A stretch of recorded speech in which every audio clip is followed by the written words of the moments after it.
The challenge is the ways of thinking and doing things, the difference between Canada and China, very different. They are just moving very quickly beyond most of North Americans' imagination.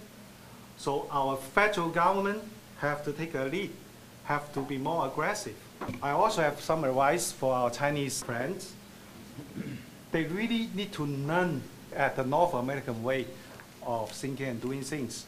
I want to spend most of the time today talking about 4 trends to watch in North America.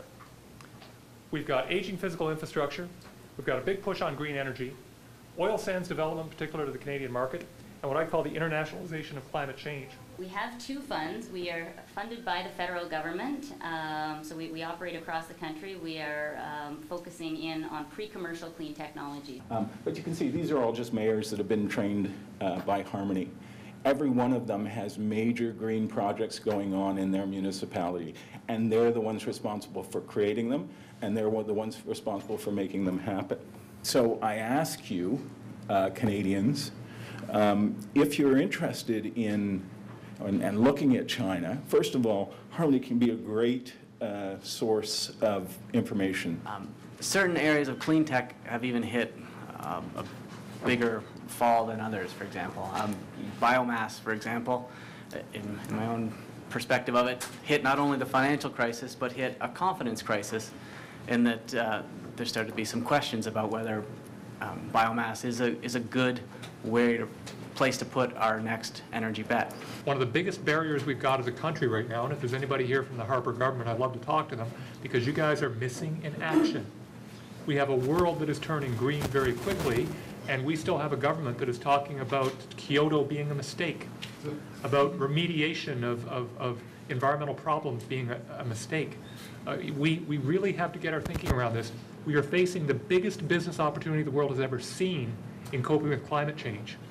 And our federal government is missing in action. Our province is beginning to get it together. The provinces are only one part of the equation. The feds need to be in this, and they're not. We do still, in my opinion, do a very terrible job in terms of promoting success, celebrating success.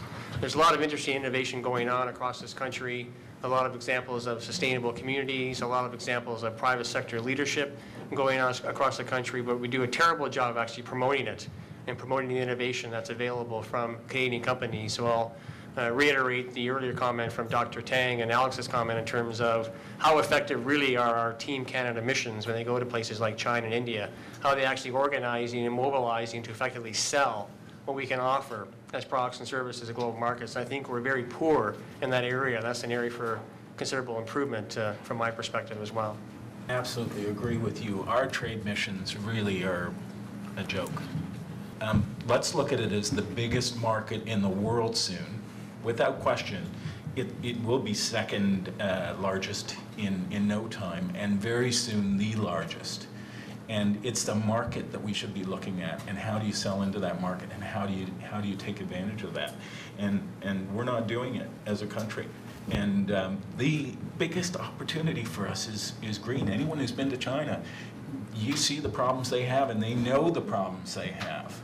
And they're going to do something about it. We can help them, but if we don't help them, they're going to do it themselves. We've got challenges on both sides of the equation. Canadian businesses often see government as a problem. Government is something that I deal with when they want to regulate me, and I pay them my taxes once a year, but get the hell out of the way because I want to make money.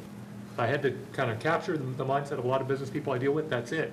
On the government side, they are increasingly looking to engage with business, but they don't understand opportunity cost.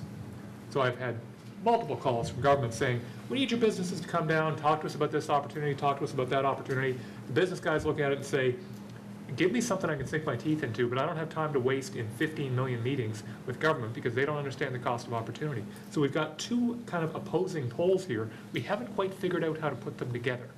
You want to talk about Canadian business success the next 20 years, we've got to figure out how to bridge that gap. Yeah, and just some of the common issues and questions we get from China, and just some advice from the exchange for listings coming from China, is one area we really look at is the management team and the board of directors.